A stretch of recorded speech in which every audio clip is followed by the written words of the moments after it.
Nuanom ne me papa no ne nso yɛda Israel nyame ase wo ne hwɛ so pa ne bamba a ɔde adom yɛn. Busua na yɛbesua ade kakra fa sɛne demons ana honhom bɔne sifa di omdwuma ne sɛne possess obi a nipa no behunu sɛ ne emeye de ɛyɛ demon ana honhom bɔne na abetena me mu. Na de ba ko mu ne sɛ honhom bɔne tena onipa mu a ɛyɛ din sɛ obehu unhu da. Sɛ honhom bɔne tena mu a unhu da. Na de a bɛyɛ ama wate wo ho afiri saa ne ma no ho no sɛ esu na ɛwɔ wo mu no bɛyi afiri mu.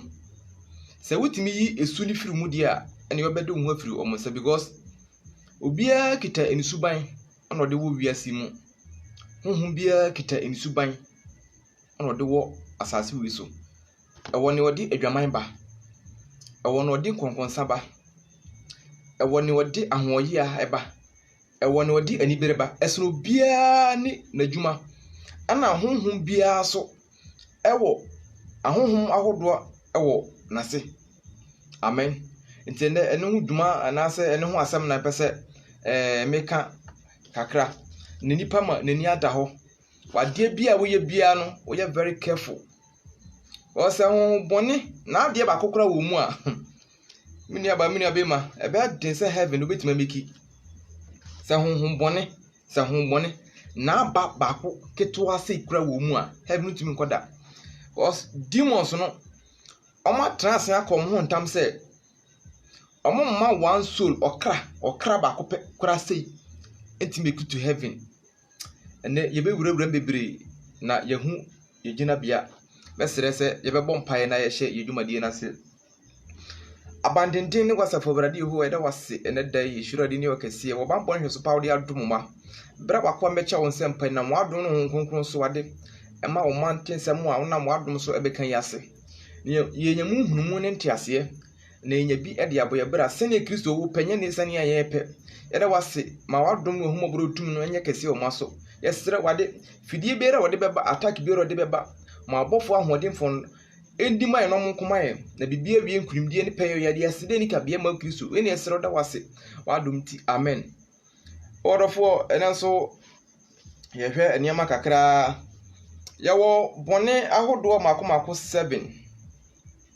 bɔne ahodoɔ mako enson ana saa bɔne no yɛwɔ tumi bia ne odi so yɛwɔ tumi bia ne odi saa bɔne no so. Me say my list bi wɔ ha. No di kan ɛyɛ Lucifer. Yɛka Lucifer na yɛ ahombɔne nyinaa ɔmopani. Demons nyinaa ɛwɔ wiase afa na nyinaa ɔmopani ɛne Lucifer. Ɔno na ɔkɔdaada honhom bebree demons no ɛna ɔde ɔmba asase wei so. Ne ɔtɔ so mmienu ɛyɛfrɛ no Mammon. Ne ɔtɔ so mmiɛnsa yɛfrɛ no Asmodeus. Ne ɔtɔ so ɛna yɛfrɛ no Leviathan. Yɛfrɛ no Beelzebub. Ne ɔtɔ so ensia 6 yɛfrɛ no Satan. Ana ne ɔtɔ so 7 Bephago. Bebree bɛ confuse wɔ ha kakra. Lucifer ɛne Satan patcho difference wɔ mu ɔmo nyɛ baako. Amen. Ɛsono Lucifer ɛna ɔsono Satan. Yɛwɔ Satanic kingdom. Kingdom na ɔmo de nneɛma firi hɔ ba asase wei so no. Ɛsono Satan ɛna da no. Ba ka hombɔne nyinaa pani a ɔmo a ɔdɔ ma no a yɛfrɛ Lucifer. Ana ahohom a ɔtwe ɔmo bɛka ɔmo ho. Ɔmo dɔɔso. Bebree dɔɔso. Ana yɛwɔ ahohom ahodoɔ akɛse a kyɛse ɔmo wɔ ɔde sɛn planet ne so. Asase ɔmo ma so. Ɔmo na tumi nyinaa no ɔmo na ɔmo ho ɔden. Ahohom nyinaa ɔmo ɔfom ɔmo ti nnua mu ɔmo nsuo mu ɔmo aboɔ mu tumi bie no ɔmo yɛ den ɛkyɛn ɔmo sa heavens no. Yɛwɔ the first heavens, second heavens and third heavens. Third heavens no ɛno na ɔhɔ na Nyankopɔn wɔ. Ɛno nti na sɛ obi bɔ empire tie ne yio obi bɔ empire before sɛ empire no ebeduru Nyankopɔn ni wɔ third heavens wɔ no. Na abɔfoɔ no mo first second no amagrepo ɔbɔfoɔ no saa ne tie. Senka Nyankopɔn or first heaven a anka hom no ko momre ana say ye Christians nanka ye mpa ebo nanka simple mayen a best simple because onya boy na no e go straight ana ye wabofo ye obi ani djuma wodie abofo ni bi wo ha bia demons no wo no omomfa ho so be kaya Daniel bompaye mu odin Daniel bompaye ni wie no na Bible say ohwe ya emuaye na ba na so ne Daniel ogusu bompaye bisa ana esa soma reinforcement abofo ahoden for say monko na monko nkɔhwe omukɔ na demons no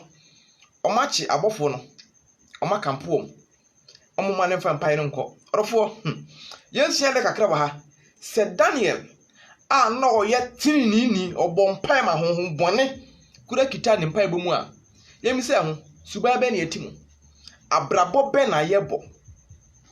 obonsam me se ni pin ewo ho kura na se be ya mpaye bo betime duro brade anim eyetin enu nti na de bia yebo kokko yentwe ehun firi bone ho ya ka nipa ntie onipa sa wontene a tie niye se wontene a mpaye bo enduro brade anim yanhwe asembu wo John chapter 9 the verse number 31 yanhwe asem firi oyewi a yahu demons no obi ane ne woye John 9:31 John chapter 9 the verse number 31 sa onye obi a wotene a mpaye bo enduro ewrade nyankopon nanim ti na se mo de abobra bo tenene na mpaye bo tuma eduro so nyankopon nim o se John chapter 9 the verse number 31 say na yenim se nyankopon intie de bonefo tie na se obi fari nyankopon a oye de ope a ono na otie no tie haye oso na yenim se nyankopon ontie de bonefo se oye obi a wote bonimu nyankopon obo pae omu adu because ho nte ni oye nyankopon apede no ana oye Kristo apede no ono na obo mpae a osuru tie no meka wote bonimu konkonsa akayo awudie akohwisam ahyewma obebo mpae kire bade wontie cause empire na wo bokọ no honhom na odi o so ne o ya ono akonode no ono omu na ote enti abe de na betima bọ mpae amana forako agyanenim enkoda enu nti no se atenenefo ebo mpae a ensankyere ni sisi enniema mu odin enkonua biara fidie bi omasum bia no papai why because oyo tinini ne hote tinini ni bia soso no abofo ka ho ana ye di eja atwa ho ahia onipa tinini ni the more na tinini ni enye Kristo ni o because obefa Kristo wumie ye the more tinini ni ebo mpae no no bonsam na hinie na ekofom enu nti na Bible me ati ase em se I'm checking we say ha Matthew obeka asem bi Matthew asa yammo mpae da yemre ho yammo mpae da say look ana say mubabi I'm checking ye yammo mpae da umre ho Kristo ni ensa se obere mpae bo ho da obere mpae bo ho anadwo awia onam kura na mpae bo nya waduane cause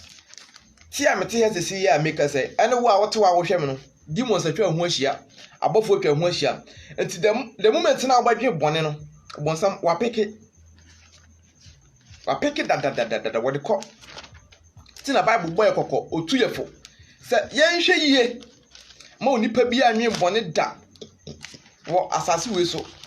onya anwe bone pe onya nyame dia odem say verse na ajira me kakra enti yanhwe demons no misi ni odi kan no ye frɛ Lucifer de ne aya ahantan ahomaso se oyo obi a ahomaso ne ahantan dwae wo mu a hu se demon aya frɛ Lucifer ana demon obi a ne wo honhom bebre o mo hye nase ti se oba oni na chidifo no na eba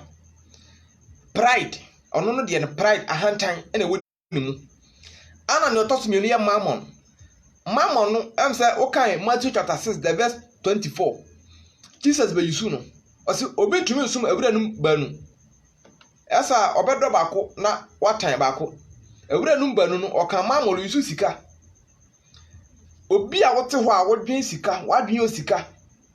ana bibia no fen se adufudi pe greedy bibia sa di mo na possessive tino ade abe ne se so sesan wadwen ade abetima ya no so sesan wadwen na obɔ mpaya na wasere nyame adufudi pe honhom bia betena mimu wodi owura Yesu Kristo di no krahye no before say obetimi condemn obetimi atu di mo bi no because Bible me yati ase se obɔ Kristo di na ahonhom nyina abere mo asema ema odisen tumi no obɔ the name Jesus say enipa ana Kristofo yenim ni edin Christ Jesus ana Jesus Christ eya anka ye mfa ye mpa bo ni agoro keto akora da eye niema bebre ti se wo se wo ya hantan a ana obi ya hantan a esu ye odima man because demon fra no Lucifer on na possess sa nipa no esu bompaye serious one o bompaye man no na wo ben no na wutu ni fo na wo kasa kire no enye easy na wo awutu sa nipa ne fo no onfa na easy because o pese enema nka se obonsam onya so aba woni mu no o ma na firi ni mu into obehaw ana se usuro or the same attacks are heaven going to be because Bible me yati say Revelation chapter 21 the verse 8 you know o say ekuro na chi na ahufuo ya ka ahufuo a obu ha okoye bibia ebia okotu ni nuafo parce we die me kokora na ebia rekodidi matem ebi kura me kokora na de kura be wo mitirim kosenka okotu ni fo a oka Ezekiel chapter 33 ne bana o say se ohun se obi ye bone na one man no ankoka nkyere na Bible says owu anu moja be se firi ho ye wadwuma ye papa Kristofo ye wo adwuma ye papa adwuma Kristofo wo ye no enye dwuma ketwa minu ya ba minu ya be ma utie mi se sane ma ye bobosu ebi wo mu abomode na yi firi mu Bible be ebe kan se hunhum aba according to Galatians chapter 5 the verse number 22 ye wi a ye be ko hunhum aba sa aba no honhom konkora ba no se ba akokora enso wo mu a me pa cho heaven ntimi nko ewurade wo gina na asam so no bu aten sa honhom aba no ubọ modin se obetimi edi sa aba wa nyina so na wan ko wi hell bese Kristofo na ye mu bebre ekodi odisen asamando no enya bone kese bia ni bebre ko ho enya bone kese bia na emumu bone keten mesi abufuo wrath abufuo ono Satan na deba se abufuo kura wo mu opa so 8 na nka 1 heaven ntimi nkoda abusia wutie mi ya ahun bebere wo wiase a omo chase omo ya bone kese okay Proverbs chapter 4 the verse number 16 na wase wono de wona ade wo hwe obi ase ansa Proverbs chapter 4 the verse number 16 before say demons ana ahonhom bone omo betena se omo be relax no ade wo di bone cause assignment na ye de amane so wo meye no wo wie ya onko because wo pa wo so twe okoje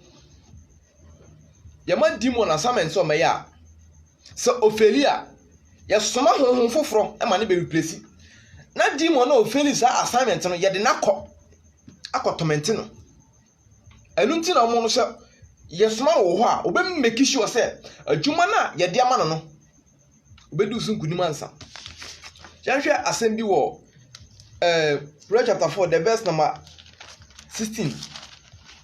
Proverbs 4:16 I said one day one na jise wahwe obi asiansa na wontumi ina jise wahwe obi asiansa tie o omo de omo na o before say demon beda no ana obe home no agibodi bone waka mojagu ya abusia ye wo mu efie yetiti mbro no yetiti so yawo demon bia ne ohwe brone no so demon bia ne ohwe brone no so demon bia ne abusia wo da mu demon bia ne efie wo mu enti efie ho ye hwe obi a enuonyam woni mu okita tumi a bibi ne papa woni mu na odi sen ya se ne life enti ebu ha so hwa obi onom nsa pa na obi opensa no pa no san krofo no aya ne papa wo omho ye hwe wane ya se because so wan fa Kristo se Kristo ni wa fa rofo be yedin omo ye hwe yakwa yie because obi bia obekọ osofo ho na osofo no bema spirit akasa fa omu no hwe yie ohun to da sa mo kwa sore mama ho kasa fa mu ebia se ye twe obi sunsun afiri ba bia ma na be hye obi mu ama na kasa no ho okọ beja wo yare because omo no ade omo ye se bone nko na so mu di omo assignment no bone nko na so mu di ansa omada amen bone nko a omo de no bone nko a enti se ni nyuma ni bi wo mu a nyame nani enye wo ho da nani nye wo ho da bibiara da wiase we ni wiase beba nani nye wo ho da to se adebonefo mpai bode eyame awurade machiwade Proverbs chapter 21 yan hwa asem kakra ho ene ye kasafa honhom bone dwumadi a omudi so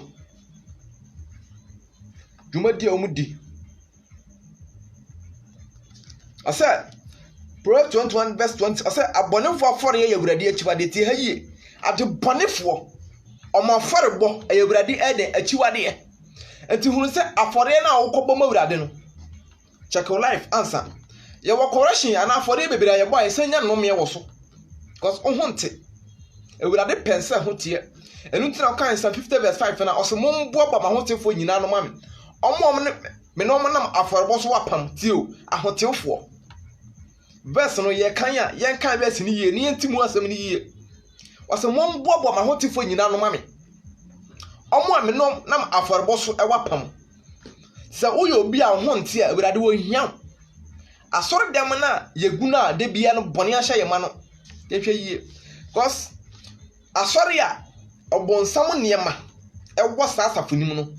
ya me honhum ni ho ya wasori a wivon ewo mu makers wo mu cause ye otumi ya hodo a omudi sa niema no so enti so omade ni bi wo ho a de bia no honhum ni di wachi madika ka se honhum bia no ewo tumi ya hye na se cause ya hwe bi ti se Asmodeus ona tosom yensa ona di akonoba akono ti se ensa no adwamammo tese ade do kon ma wo ye bone bia no ona di sa de ne ba ye ka omo ye masturbation omo bodwaman omo yi nyinsen aware mu ntopa tese ade bia fa adwamammo ho bia pornography bia no sa dimo e friend Asmodeus ona de sa ne maneba enti hu se uyo bia o practice or the saying uye gay uye lesbian o masturbate a demon na possess o na etie ni se demon e possess o hu da adena wo ye no adena wankasa wote ho a wo ye no ono ti mu ti da emere ano ne kondo no ano be mo aye dise obi ye dwamanfo a honhom na atini mu se ne honhom ne pen eno na be mo aye sa na honkonkron te honkonkron ba wo so a ne honhom ne pen eno na be ma wo waye enye ne wo pe enti se honhom ne wo bi mu a obi ohu oba bia because aye dwaman honhom ne timu to hu oba bia no be ma bia na e so ben no because ne honhom ne pen eno na ma wo de wo de woni padua no enye ne wo pe amen tu yo bi a opa bufuo kakra bi ne mebuafu o kan Psalm 52 the verse number 1 Psalm 52 asa okatachie aden na wo ho bone ho Christopher ho ye ho bone ho dodo ote ho osme de se wo ka ensa no mu a me de menka ho wo ka we a menka ho nanso de wo ka dwamammo nkwa de a eno de meka se meka ho odofo ho bone ho da mane nye wo da kurase ye fra wo se dwamani ya na dwamamofo ade ye wurade tan kese kura no se adwaman enu nti ne yesi adwamamba biara to make it to heaven. Adwamamba biara to make it to heaven. Okay, Matthew chapter 7. Yanka sam kakra ho. Matthew 7:17. Ose Sara so na dua pa biara.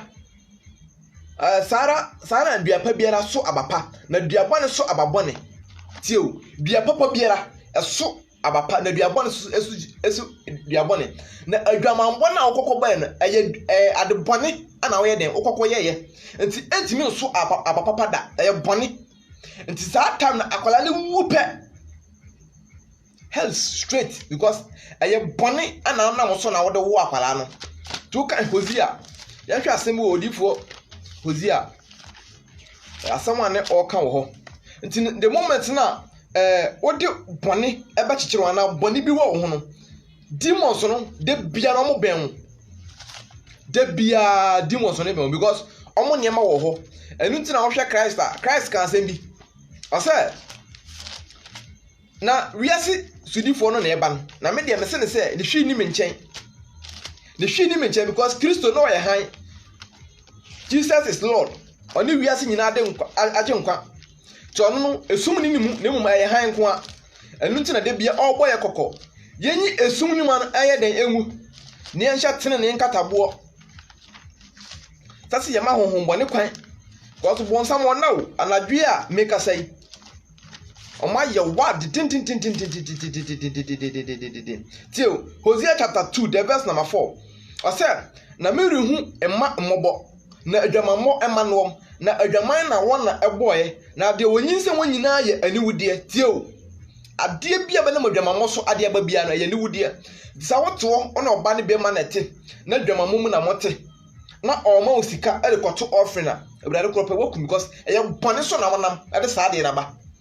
na wo ka se offering bebrebe na woto nyina no eye nom ye kra asaje ba ho ha ebrade fie tena na enye betesa o Ewurade fie tena enye betesa sa wote boni mu na wo san ayi offering anka aforibuchi akara ensa so be ho wote dwamammo mu a aforibuchi a de bia benya nom ye ebenya nom ye saa amen ntino yanto aso madika kam se Lucifer ono de ne pride ahantan Mammon ono de ne greedy adufudi pe ana Asmodeus ono de ne akono adwamammo ana Leviathan envy ahoyi a sa ahoyi ahonhon ti mu a eso ye de wo hweyie anya foto enu nti na Bible me ati ase se yendima odima mpaibo cause the more na wudi ama nipa no oha na bese wo yifiri ne so no ye de attack ne beba se de bia omo ye odima mpaibo no munya nhire bebere no because enya ize so betimi ade aba obi because attacks ni nyina ye de beba wo so ana ensuro because Ewurade wo kan ho ye wa bofo mo kanipa ho de bia da bofo kanipa ho anya omo anka de bia ko matori nipa se because ye de attacks bi ba omo na be gina gia maye hwe enipa o hwe meme tantan fo hwe manima me de te ha na Nyankopon bomodia gina bofo so mo me ho ban na me te amasa so da kodi nkwase asem na Ewurade fe so be spare me tie niye se Ewurade wan spare abofo no mpo omo abofo mo ye bone wan spare mo a mene wo mienu no be spare ye mene wo mienu no be spare ye orofo me se obi biara obetu ni nan asi konfo se wo kwaje ba tie asem we yie obekọ konfo se wo kwaje ba obekọ malam ho se wo kwaje ba obekọ osofo otorofo ho se wo kwaje ba ye wo demons bia ye yini ma nipa na ba wo nye nipa wakọ malam ho kwaje ba wakọ konfo ho akwaje ba wakọ osofo atorofo adifo akwaje ba akwara na wo no edimon demons no mede be ma enti no omo sa no ye wa assignment ye de mom sa nipa na ba wo sa akwara no unye ye da because enipa biara abaje afiri wo nchen so banya sika wo nsem pa ebe ye den abusu ye tieniye na wo te ho a why very careful boni a wudi no orofo enye wani a wona so ye kasa kire se ti hu firi ho bomodien na yi hu firi boni biara mu wote ho a menti no se manwie boni bra wote ho a wo dwi boni nyina no na bo sam fa wo no mu no owiawo to no say ma ya nyi wiase ho obonsam de wiase ne ma na eda da nipa o de wiase akono da nipa ti na Bible me ati ase no do wiase no o gina se Nyankopon tamfo to bi biara wo do wiase ne mu niema bia no Nyankopon o so na nida da bia na to na wo dwen da be na menye sika Awurade me bom pae sro Awurade me bom pae ma sika wo so nipa Nyankopon pae bokoro wontie tina o kan Matthew chapter 6 the verse number 33 o say di carry of so na henie ne tena ne kane na ne aka nyina de be ba ho o de be ma to bi bia wo te wa wo dwen sika ya demon e fra no mammon ono ana possess ohweyie ana yoba Beelzebub o kan 2 Kings chapter 2 na Beelzebub ono na toso 5 ono adufudi pe obi bia na ni briade adufudi pe bibia keka ono nkwa na sa de nyina wo no demon e fra no or say Beelzebub spirit ono na possess za nipa no tia so gina na bom pa e masa tumi na di so na firu so nipa sa wo ya bone anya wo a anya wania ala wa adwene se wo anya wa na to ho na me de mema we de ho ya mefro ena ma we de sei anya wo anya wa na mu sa na ye kasa wutie bomoden na tenase na hunu se Awurade ehonhom na ye kasa kire no se samadwen sa wo sa ma adwifiri sa na ma no ho a tumi no obefiri mu akọ amen tumi no obefiri mu akọ tieniye ye wo ba ko Satan nankasa ona di abufuo ba demon no mesi ewo bia ne dwuma wodie ye wo no ode nkonkonsa ba wode adwamammo ba ye ode ahoye a akayo abufuo ba ye obia ne de tu ye obia obufu a Satan na possess mesi obia ne tumi o hye na se demons no obia di nachi agija we de no da kwaja we no da kwaja we obia ne dwuma wodie enu nti na yesere oyo obi abufuo wo so a se kakra na obuafu Satan Lucifer ne dia ne ya hantai Satan ne dia ne abufuo bese eye niema mienu a difference Satan Lucifer mo nyepe asoro bia ne dwuma wodie hweye abufuo keke enu ntira ka Ephesians chapter 4 the verse 26-27 no say mubufu na so ma mo nya bone ema owian koto wabufuo so opa ha mabumfu sese yai na sese yai no na nya kwehye na wu heaven kwanti mi kokoso obonsam ne niema yeden ewo ho Lucifer de ewo ho Mammon de ho asomode ho Leviathan Beelzebub last one befago obi bia ani ha akwadworo slot ani ha ahya o ma no ye fred demon no befago ono na di ani haba ono de akwadworo ba obebo mpaye no ote ho na afomu ada be frɛ no befago orofo mo wani na ho enu nti se Kristo ni bebo mpaye ena ho mo mpaye sori gina ho na bo mpaye akwadwo twemi biara no esere Awurade hu ehonhom se onfiri ya berabo mu orofo emfa nsɛm isa agro be se sane ahonhom bodi sifo yo munyuma no wodwe ho a wonte ase a onwe ho bomoden se enima Awurade boboso ekira yen to kan Proverbs chapter 6 the verse number 16 was said adie na ye Awurade tanetie ni ye adie na ye Awurade tane ane na adie na ye ne kra chiwade ani a etranton obi a omu ade ohu penu be keka na adwan kire no sa te bia ni di ye wo mu orofo se wo yo bia sa suban ti mu a aya honhom bone na di sa adwuma no bomoden na ifiri wakwam on be firi nchen yakọ osi ani a eden etranton atoro ta kirema yensoma no de kọ ha akosi awonte ko ha sore dem ho ede ho hu na esi go ho atoro ade yen fa soma na wo koka hweyie osi sa niema wei eye Awurade achiwade enu nti na Bible boy kokose de bia da ye mompaya ye mere ho koso ye tafo bonsam ode na mo bom se jeta openobele no na eden wa mene no hwe Roman Catholic uyo obi a ukọ Roman asori a be catch ro ne sansem we bebere boso no musuro Roman Catholic demon odiso 'em say ni din Astaroth Okay, Bible na Jeremiah chapter 44, the verse 22 to 25 no bebo ni di Queen of Heaven.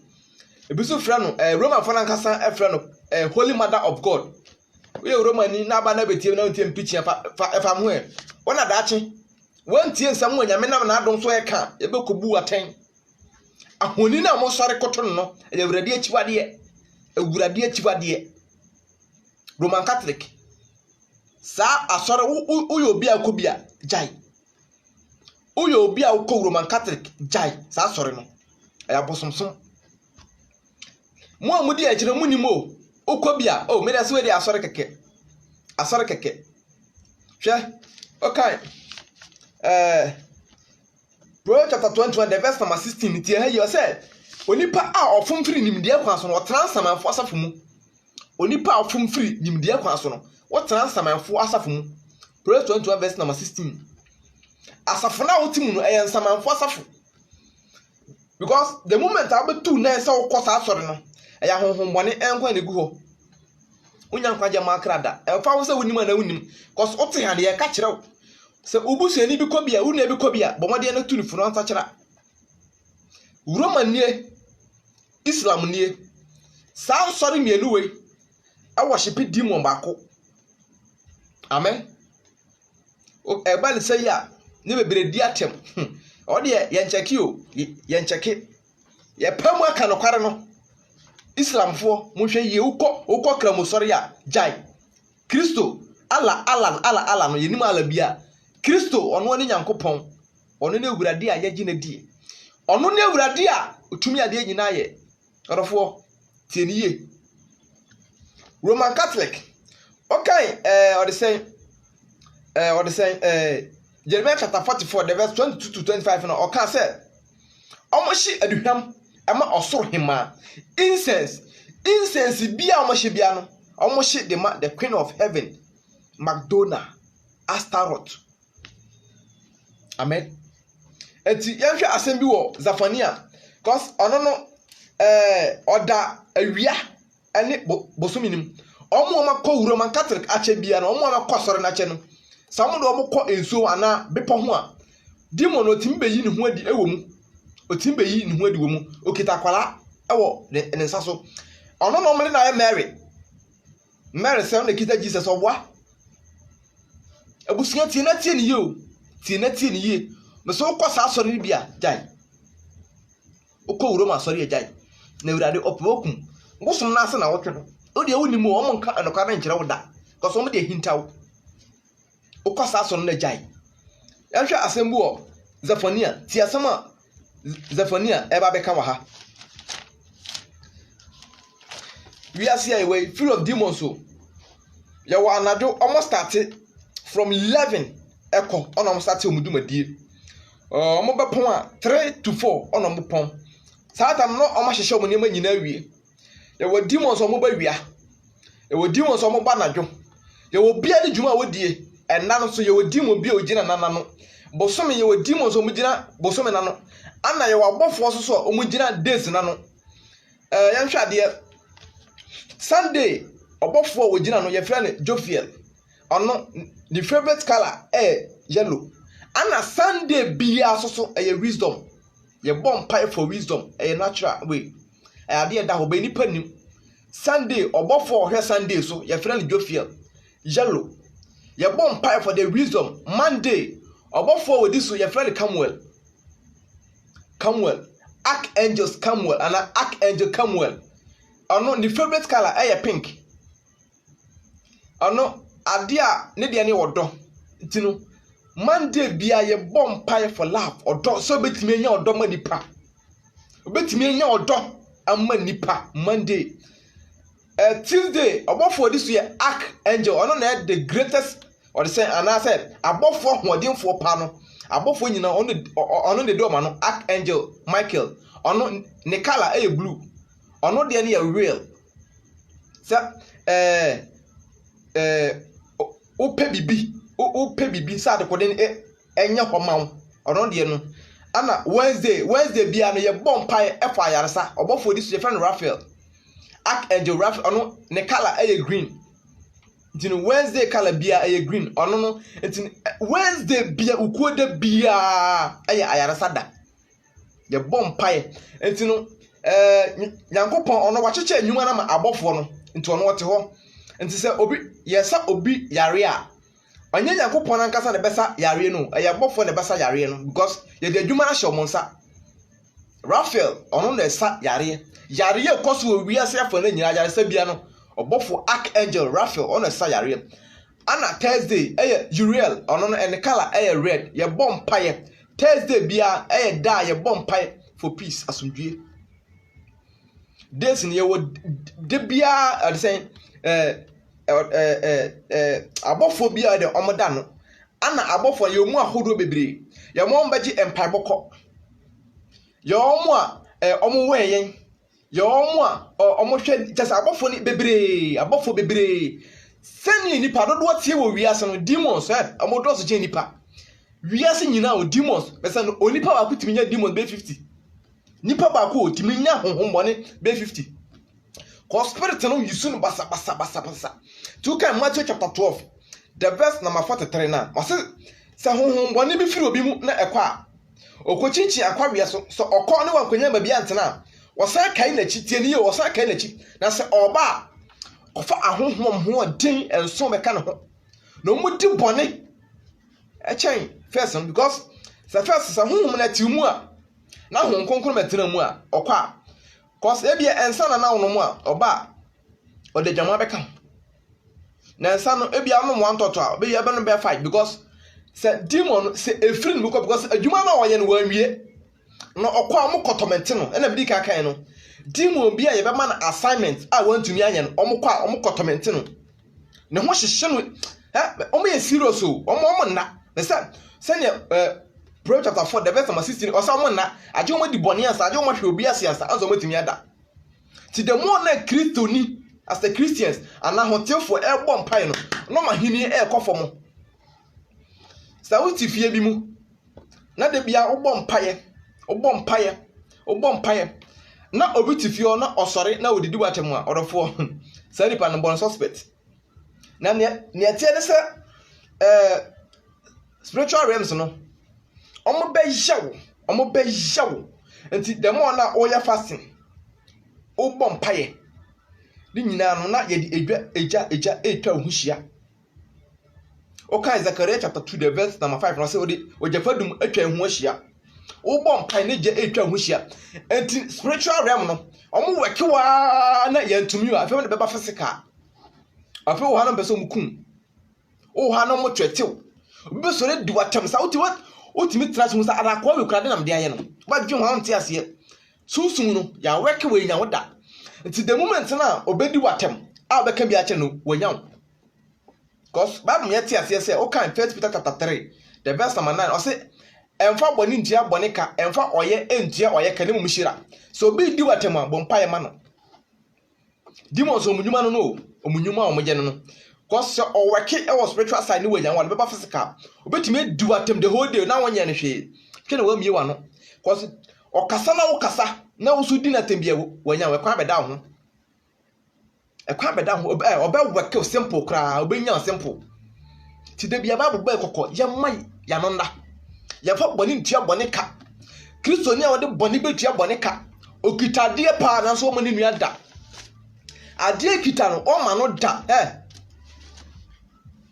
bonsam nimse ni pin wo ho a bonsam pin wo ho a ni pin na ade ketete se wo ho a heaven ko ntimi nkoda wonti make it abusia aye omu abusia timi di enipa eje ti wo yo bia wo mpaye unye kristoni o sore a wo de ribbon ni makeups na wa ya nsomade ni komade chase won ye wa gugu komu a obonsam ni bibi wo ho ni bibi eden e wo ho so obi pemoja ayade a obenya simple kra enti ese ade a Kristofo yeti ase ne se oman mu a ewiase anase wiase nipa yeti full of demons enti so obi pe bibia ayade a obetimi anya cause you bu ha ye be chenso abusuanim onkofo obi mira ebia ono so onfo nipa ne nko obeka kire honhom ne se ne ope no kofa no ebi so nye prayerful obenya obenya simple omo now say demons better lalai because omo ye serious a Christopher ye kwadwora shema obom pai one hour kora na anything obetena fie preach kra anything okotena soro dem ye preach 1 hour na abuafu opentema ba fie anya wo sakrawadwen ahombone ana possess o a wo yes ade no ahombone ana bowura o ana wudi sa adwuma no ade we check na hye nso se obi ni obi eko na wo ye na adwen se obebo didua o kasa kire nipa na ne wantie tie ne yo o kasa kire nipa na ne wantie a okotokosia a enkoso ne mu biem ja no so nipa na kotokosia envencha no envencha jano no kobo ni dua cause the moment na obekotokosia ba je free ni sam wowu mi kese bi sa na so ntene o mabrabotene ni tene ese ye mabrabotene ni so Kristo ni baako ana wotene ni baako atika mu a ka ni mu nyina hwere ekobo mo nyina sakwanhia bi ba enye obi ada sake of self tene ni na wo iden wote ka ni mu nti bibi kwaso sunsun wiase anadwo a wada no na demons ye adwuma ka Kristofo de ye betumi a aka free 11 ekono ohoro mo hyase eye omunyuma na nka wo so asori agire bompaye na so akwadworo hyema aduane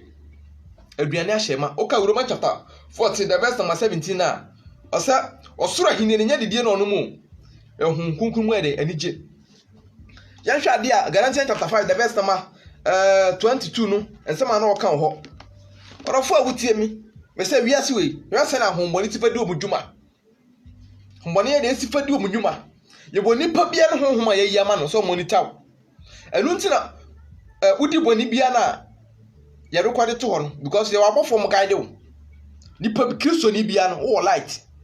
e wo ha ntina Bible tuye say yanhwa na ye de yanum ye kanea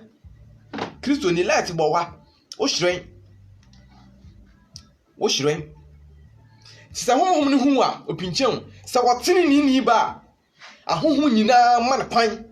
wotie ni yo sa wotene ni ba ye hu sa wo ba omo nyina bie mu kwan ma na abesin ko enti na Bible say ni wotie mu no wo so chene ne wo wiase onti ase ni nie enu nti na ye bo moden sa bo brabotene ni konkonsa no ye nyai awudi akajo empratwe adwamammo sa ne man ye nyai Kristo mu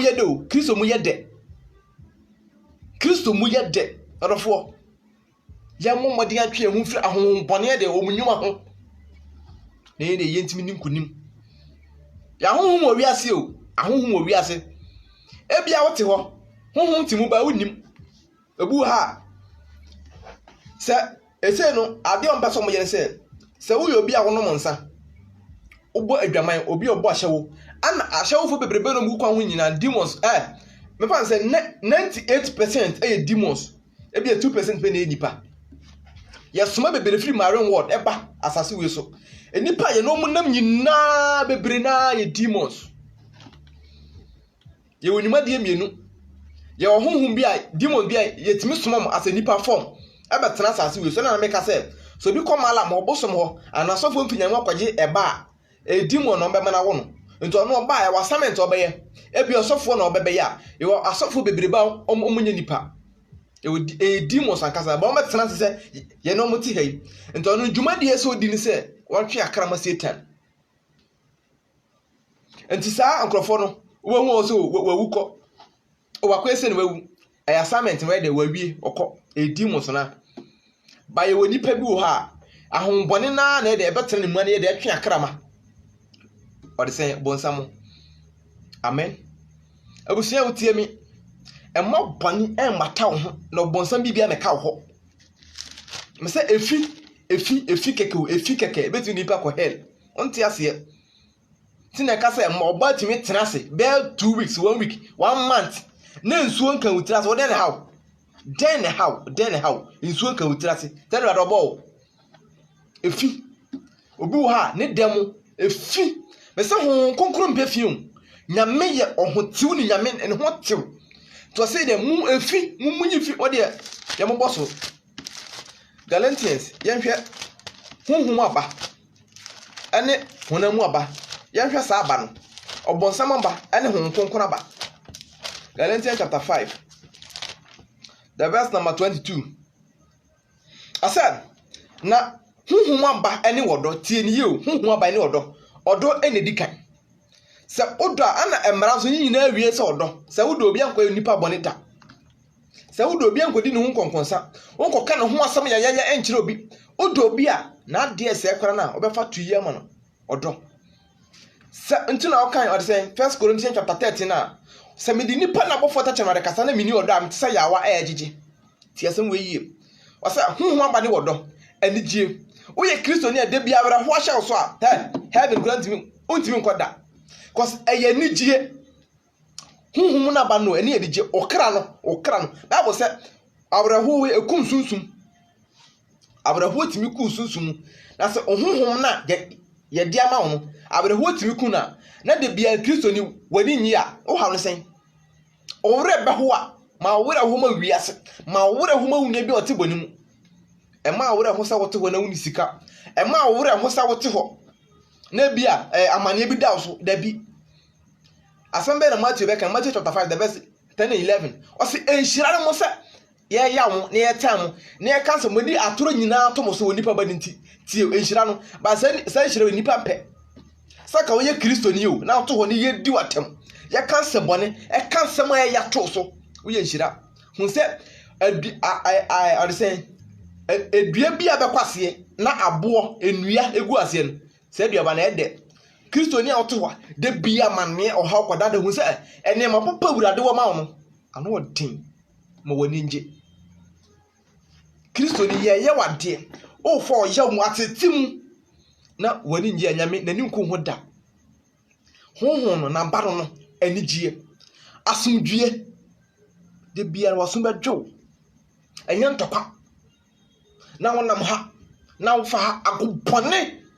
ɛne ma tete sɛ yɛntwe yɛn ho firi ho honhom aba no asomdwie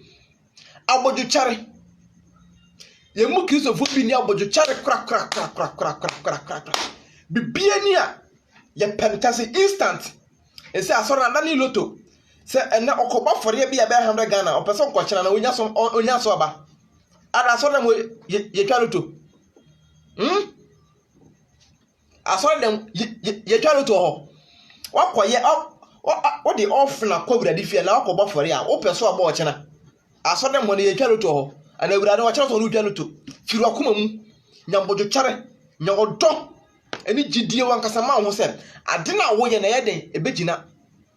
sɛ wote hɔ bonsam ne bɛba ɔno ade a wɔkyiri ade a bonsam wɔkyiri ɛne hope ɛne dasoɔ bibi kyiri wo so a ɔde bɛba na sɛ ade yɛkura yi fa onsa left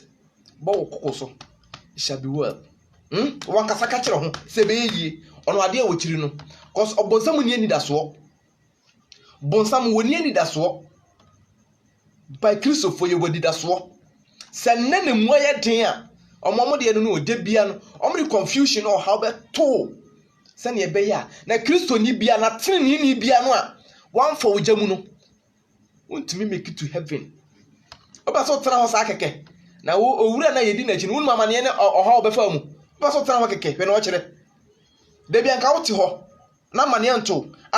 to no nka Kristofo ɔha ne amaneɛ to yɛ na nka yɛyi wurade ayɛ ɛno saa ne ma ne bɛtumi asɔ wurade ani sa homoni tu nyuma bebree ha okɔ market tieni okɔ market ebu ha yɛsɛ okɔ kantamanto o sɔre akwanopa ha saa afosu ntade na egu hɔ empabo egu nyina woni be afiri ba obi oka ne sɛ bebree sɛ ka sɛ aden ɛde on pɛsɛ yɛtɔ ntade hyɛ na sɛ Kristoni okɔ tade a before sɛ ube firi fie akɔdwam no ana be firi fie wo dem apia bonten no di kan fa Yesu mogya twa ho hyia hon konkron de otini pa mu by blood of Jesus ɛno na wo din abantem Jesus Christ of Nazareth ni mogya no ɛno na wo din abantem ɛba ntem fa mogya no twa ho hyia na kɔ adeɛ bia wo bɛkɔtɔ aba bia no fa gu hɔ group no okɔ market empaboa na bɛkɔtɔ boxer na abɛtɔ atade na beto because ye want tade bebre a om de odi say honhom pone anadwamamo awurawura sa ne mani mu obi wo ko tade be hye sesi ya na no nte sa wa mo mpa ye ngusunti no enima bi e bekoto ida se eye atosoniema enima yedi ko enum etade yedi siesie ho ebia mpabo abehye atade abehye bag a obeto de bo achi me se ye wo sunsun marine world na enima mo ye ba sase we so nya ne maketwa olofo me se me say omo mma one soul tie ni ye okra ba kokra no e make it to heaven omo de no ntinu ye woni pa bi wo Ghana ha ono de amen ono wiase nyina no on de sa papa ne de metimi aka se saniet we ko so hwehwe mu yi oye demon na enipa fa ne so wo ne baaye cause owuo the list offense owuo list no sa papa no na hwe sa ade ne so o Ghana ha o na hwe so entinu ya behwe demon na ya be mo assignment a obekọ na sa nipa we no wo make it to heaven no wo o fa easy e mo twe na so papa bonsam woni second chance mo nipa banyame mu wote eso betimi kwaji sika duro kwatena sabi toilet so na odidi bonsam tirimu wodine ahonhom pone tirimu wodine omunye nipa o before say demon ebeku nipa no onipa biara wokra ewo satanic kingdom obi a wodi boni bia no obodwaman tieniye wodi obi nkonkonsa oyaka agufo wo mu wokra no ewo satanic kingdom na ne tieniye ya wo honhom ya wo akra ana nipadua ohonhom ni nipadua na okra ana wokra so ni nipadua ene nipadua a ete ho ya emeka say ko se okra ni firi mu a mintumi kasa ti obi kra da fiase ti hwa ade Psalm 142 the verse number 7 David obeka asembi oyo bi a ote boni mu a na wotwe nhuru sa ne ma no ho a yusu sa verse no ebo mpaye Psalm 142 the verse number 7 Psalm 142 verse number 7 yusu ebo empire pa Psalm 142 verse 7 no ose yimikra free afiase na mayidin atie word no ose yimikra David ena na ebo esa empire ose David ho enyom empire a owo abodan mu na oboy tama ne soro atai no okwahye abodan sa empire na obo because na mpone won ho ose ye de yimikra efiri afiase David no wan den hu se ene kra de fiase koso nipa bia wudi boni bia no kra ada or the same cells ewo or the same obonsam ho because ni nyuma na wo ye sane obi ye papa gbo abrabotene ne a ne kra ye nyame dia saa so na saa nipa no se wo ye boni a wo kra bonsam dia enu nti se da bia no se okunipa ogina be so no de akunipa bonsam enya de enkweti twosem ida because onim say mara agurade de ato ho manipa onipa hyede da ho ho sa na wote ho no mete ha sei no ahyede de nipa ho no wo ho yemfanya musumu ni agro enu ntina say ye kasa se enima bia wo ya obonsam de aba wiase a twu firi ho nipa ntie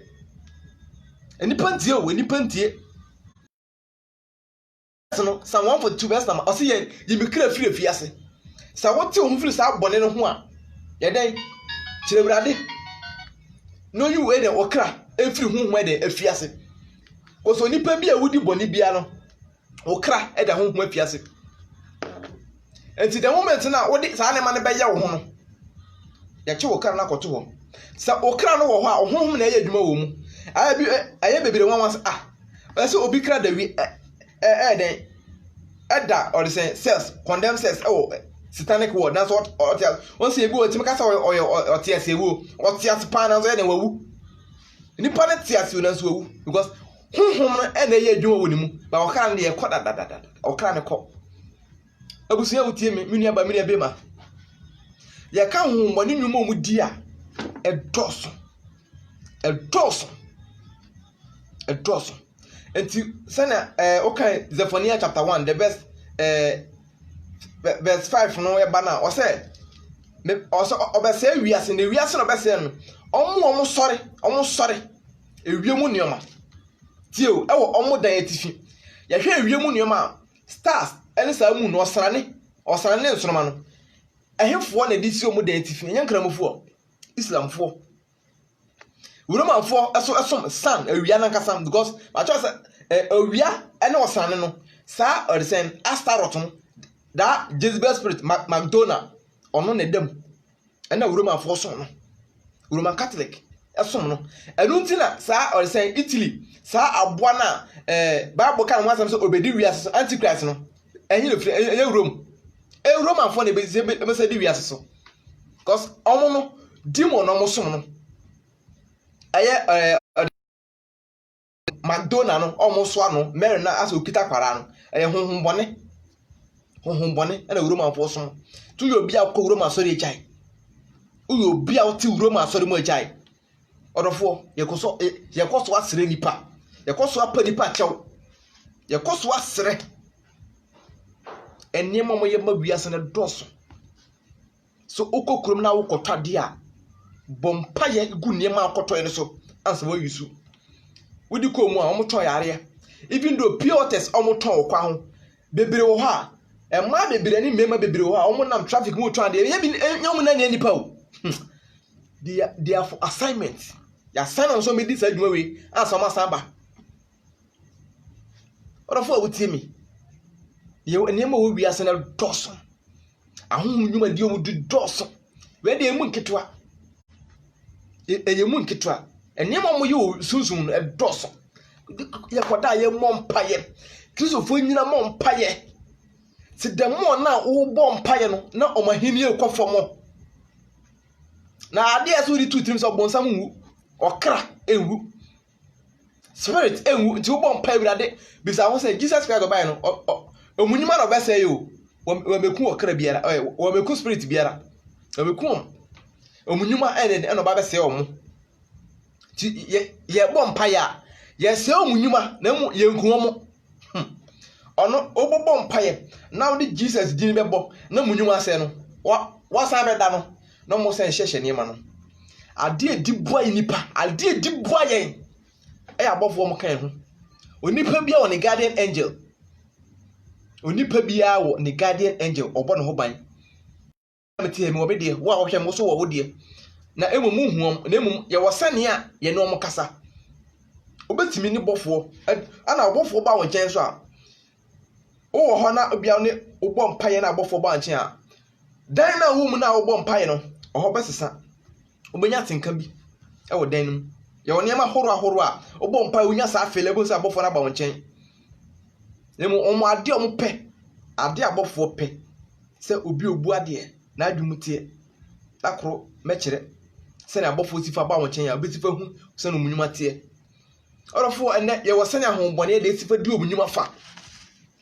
uyo obi a oti boni mu a ade bia ye bonsam de a wo de beka ho no unya nyame de abi mu uye ibrade etamfo mesi nyankopon wonta monzam o na mu a wo ye nyuma bone no wo na otan wo a wo ye bonsam nyuma bone no wo na otan wo efi Kristofo ye mu bebere ye fi 3 days no ndare ye 3 days no ndare ye o pe heaven akọ mesi efi wo de kan Galatians 35 the verse 19 no hu or sen hunamu aba no kan yare wasi efi ne democrat 3 days no mprai efi o pesa hon konkro mewo utiri wie fu agya ne pesa ne nam ho tase obrate ha ya hunti o me se enema nipa mu no bo samfa sa ne man so de wie Kristofo ewie nyame ma minu aba minu ebe ma utie me yakoso asere ahomboni nyumo omudina doso cause ye hwe bibi ti se cause omamu ha no wiase ha yewe fan se Ghana ha yewe ye wo se president okodi oman so a otimi ka se wo de oman ne gye ana se okokoye ekwan bi a okoye okogu asphalt bi okwan ne so a otimi di akwanhia agye tibisa ho se woka sa akrofo no wade na ba nti de bia ye boli pe ko se bobra botenene na se obi pe wo de why any sacrifice wo nyawo abusuya wudamu ebia busuani bi akwakwagye aduro akwagye sikaduro bi opobi de kwadas ebia no befa wo se wo obi a wo mpae a wo ye prayer for wo nyawo da onyawo kwa so mo de bia mo na mo bible so mo na wo kan Psalm 56 Psalm 59 the verse number 6 o said wasane ba anwumere wo pose nkraman tio wase wasane ba anwumere wo pose enkraman na wo di kuro mu chinhia enokare enkraman ye bobe 11-12 kwa tio mu sound ye wo abaibua ye wo sa wo kekunu ye se edan wura ye wo abo ana ni komu fita no efra na konkran wo se den ye ana ye wo mwa abaimua bebre opatu ne otwa 360 degrees no ye mwa abaibua bebre ne mu ade Christopher ye betumi ayan se begina bompaye begina bompaye dindindindindindin ne mu se mpaye no beba aje wo ho tew ma ho nte ansa watumi agina brade so bompaye obi a ho nte abompaye brade wo hiam ye mwa brabotene ne ya matene ne wo ye de ehia ye Christopher ya kwadwefo hwese nipa wo hwe manimu mediti hei na wurade abomode anyini bofo so mobom ho ban bera mada nka me som se ne hwan se bi kwase penalty se me jimi fo te se me som se ne hwan na se wurade ya dom ama me som abenye nanim adom a adena se me de me homa wiase me de homa obonsam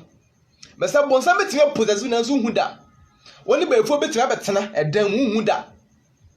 so no obi wo ho no ye nibrefo a hwe sa nipa ni yie obi a nani brade ekeka ono nko ane adekode na woni na bedi ni nchen okitimi keka ho nsam kire obi sankrofo hwe omuye ana ade betime ya ba won so bo mpa abo ano asa bo mpa abo sankrofo no yiwujem na bo mpa abo sankrofo no muni aba be ma otimi mesrewo weni sene ya hombone msifadi omunyum se eltroso ebetimi ayigo bi se bia watu kwa kokoro bi so a aya connection omoye ebetimi aso obi amana befa wadamfo no weke wo hu da sa na mudi omunyuma te susu ka won sam kire nipa obonsam wo jagi firi wanu asam wa bekanti ebetimi aso nipa no kwana kototo na no obeba te se nipa papa be no betena kama na susu hwe sene oni nipa be de ebetifa nante o ka usam kire na no de wokọ udi nkomo kire nyina ya den wo de wokọ di nyuma bebre yawo fanse abaifo which is omo na ye enketwa tumidi no omo na ye enketwa omo firi ho a ansa bosom aba enu ntina bosom timichi bayi no ana obi a ye konfo bi aso ye baifo konfo bi a ba nim ni bi ye baifo ansa yo or say okot for Freemason ye wahodo tumi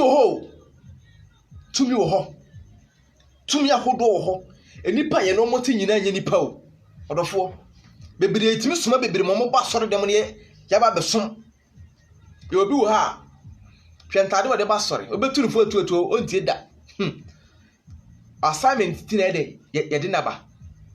ana se ade a wasi na abi pise wone